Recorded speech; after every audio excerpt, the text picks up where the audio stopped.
আসসালামু আলাইকুম। স্বাগত গ্লোবাল ভিউজে। আপনাদের সঙ্গে থাকছি আমি শাহজিয়া শাওন। আমরা এমন এক ঐতিহাসিক মুহূর্তের সাক্ষী যখন বিশ্ব ক্ষমতার ভারসাম্য পাল্টে যাচ্ছে মূল থেকে, যেটা পশ্চিমা গণমাধ্যম আপনাকে বলে না, সেটাই আমরা আজ তুলে ধরব। কেন পশ্চিমা নিষেধাজ্ঞা ব্যর্থ হলো, কেন রাশিয়া আর শক্তিশালী হয়ে উঠছে, এবং কেন এই সংঘাত ইউক্রেনের চেয়েও বড়। এটি নতুন বিশ্ব ব্যবস্থার জন্ম। চোখ খুলে রাখুন, কারণ সত্য সবসময় শব্দের আড়ালেই লুকানো থাকে। যখন আমরা ভাবতাম পশ্চিমা বিশ্বের আধিপত্য স্থায়ী, তখনই রাশিয়া দেখিয়েছে যে ইতিহাস কখনো এক ধারায় চলে না। 2022 সালের পর পশ্চিমা দেশগুলো নিষেধাজ্ঞা চাপিয়ে রাশিয়াকে বিচ্ছিন্ন করতে চেয়েছিল, কিন্তু 3 বছরের মাথায় পৃথিবী দেখছে তাদের সেই পরিকল্পনা ভেঙে পড়ছে অসহায়ভাবে। পশ্চিমা নেতারা বিশ্বাস করেছিল রাশিয়ার অর্থনীতি ভেঙে পড়বে এবং জনগণ বিদ্রোহ করবে, কিন্তু রাশিয়া তার অর্থনীতি পুনর্গঠন করেছে স্বতন্ত্র উপায়। তারা তেল এবং গ্যাসের পশ্চিমের উপর নির্ভরতা বাদ দিয়ে এশিয়ার বাজারে প্রবেশ করলো। বিশেষ করে ভারত ও চীন রুশ জ্বালানির বড় ক্রেতা হয়ে উঠল। এর ফলে রাশিয়ার রাজস্ব ক্ষতিগ্রস্ত হয়নি, বরং আরো স্থিতিশীল হয়েছে। ইউরোপীয় ইউনিয়ন যখন রাশিয়ার গ্যাসের উপর নিষেধাজ্ঞা দিল, তখন ইউরোপে জ্বালানি সংকট তৈরি হলো, যেখানে নাগরিকদের গরমের খরচ বেড়ে গেল, শিল্প কারখানা বন্ধ হতে শুরু করলো, অথচ রাশিয়া তার রপ্তানি সহজেই অন্য বাজারে সরিয়ে নিল। এই ঘটনায় প্রমাণ করে যে শক্তিকে তারা ধ্বংস করতে চেয়েছিল, সেই শক্তি তাদের দুর্বলতাকে উন্মোচন করলো। রুবেলের মান কমার আশঙ্কা ছিল অত্যন্ত প্রবল, কিন্তু রাশিয়ার কেন্দ্রীয় ব্যাংক দ্রুত নিয়ন্ত্রণ নিল। বিদেশি মুদ্রায় রপ্তানি আয়ের একটি উল্লেখযোগ্য অংশ রুবেলে রূপান্তরের বাধ্যবাধকতা তৈরি করা হয়। ফলাফল, রুবেল স্থিতিশীল থাকে এবং আন্তর্জাতিক লেনদেনে তার উপস্থিতি বজায় থাকে। পশ্চিমা গণমাধ্যমের ভবিষ্যৎবাণী ভুল প্রমাণিত হয়। বিদেশি ব্র্যান্ড এবং কোম্পানিগুলো রাশিয়া থেকে বেরিয়ে গেলেও তা কোনো স্থায়ী ক্ষতি আনেনি, বরং রাশিয়া সেই সুযোগকে ব্যবহার করেছে স্থানীয় শিল্পকে শক্তিশালী করতে। খাদ্য প্রযুক্তি, সফটওয়্যার, বৈদ্যুতিক যন্ত্র, এসবই রাশিয়া অভ্যন্তর উৎপাদন বাড়িয়েছে। আজ রাশিয়া অনেক ক্ষেত্রে আত্মনির্ভরশীল হয়ে উঠেছে।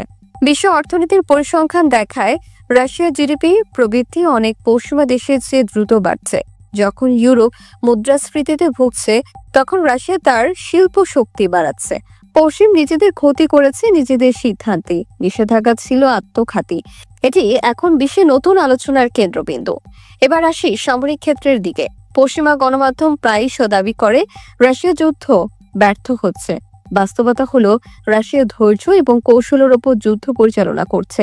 তারা দ্রুত ফল না দেখে পরিকল্পিতভাবে ইউক্রেনের সামরিক শক্তিকে ধীরে ধীরে ভেঙে ফেলছে। এটি একটি দীর্ঘমেয়াদী রণকৌশল।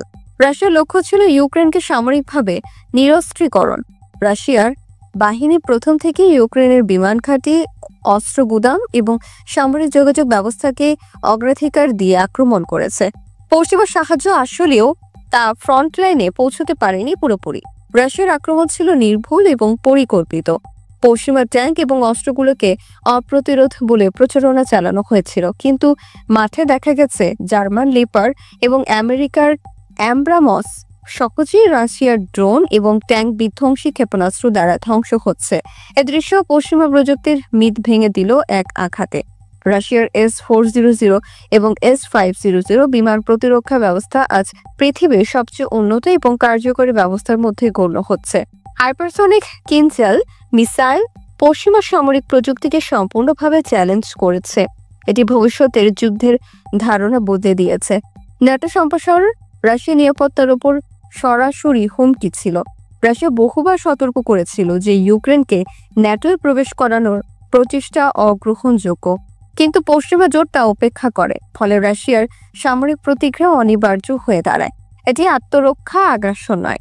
রাশিয়া জানে যে ভৌগোলিক নিরাপত্তা ছাড়া কোনো রাষ্ট্র টিকে থাকতে পারে না। তাই রাশিয়া ধীরে ধীরে ইউক্রেনের গুরুত্বপূর্ণ অঞ্চলগুলো নিয়ন্ত্রণে এনেছে, বিশেষত ক্রিমিয়া এবং ডনবাস অঞ্চল। এই অঞ্চলগুলো রাশিয়ার জন্য কৌশলগত ও সাংস্কৃতিক দিক থেকে অত্যন্ত গুরুত্বপূর্ণ।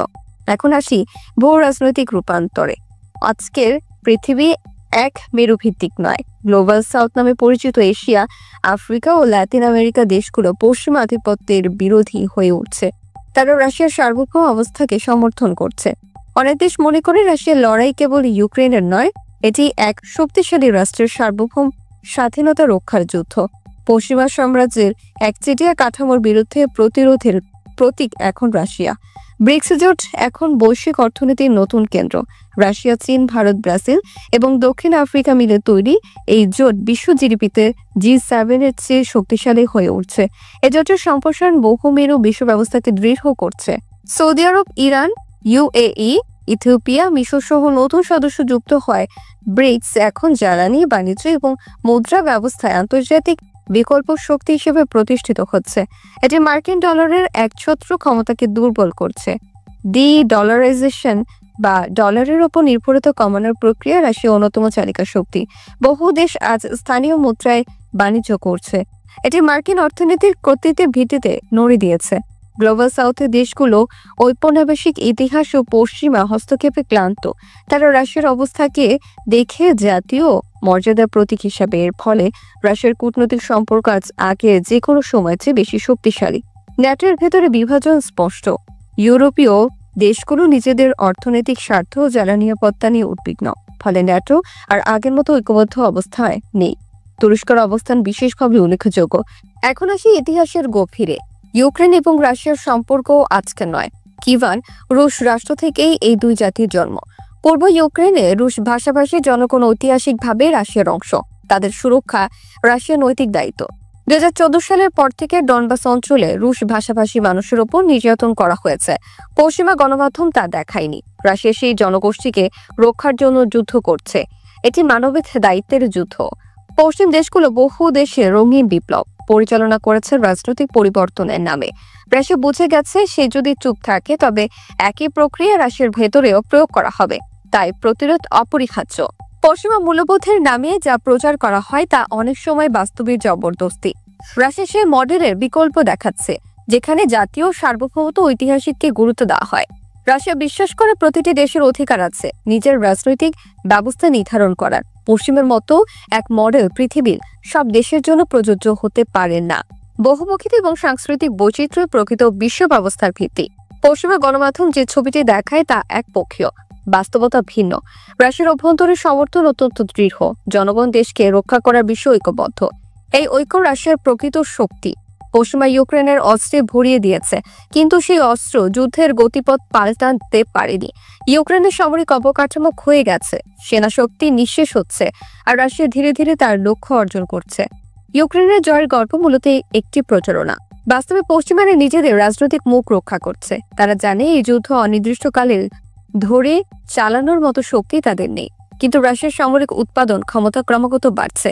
ভবিষ্যতের বিশ্ব হবে বহুমেরু ভিত্তিক। কোনো একক শক্তি বিশ্বকে নিয়ন্ত্রণ করবে না। রাশিয়া সে পরিবর্তনে নেতৃত্ব দিচ্ছে। এশিয়া, আফ্রিকা, লাতিন আমেরিকা এই পরিবর্তনের সক্রিয় অংশগ্রহণকারী। এই রূপান্তর শুধুমাত্র রাজনৈতিক বা সামরিক নয়, এটি এক সভ্যতার পুনর্জাগরণ। এটি পশ্চিমা কেন্দ্রিক আধিপত্য থেকে সরে এসে সমতা, সার্বভৌমত্ব এবং সম্মানভিত্তিক আন্তর্জাতিক সম্পর্কের দিকে আগানোর পথ। সময় বদলেছে। বিশ্ব আজ আর এক মেরু নিয়ন্ত্রণে নেই।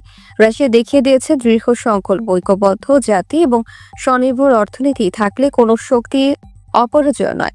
নতুন বিশ্ব ব্যবস্থা জন্ম নিচ্ছে এবং তার কেন্দ্রবিন্দু রাশিয়া। এটাই ইতিহাসের নতুন অধ্যায়। আজকের বিশ্লেষণ এখানে শেষ। আমি সাজিয়া শাওন। দেখা হবে পরবর্তী পর্বে। আল্লাহ হাফেজ।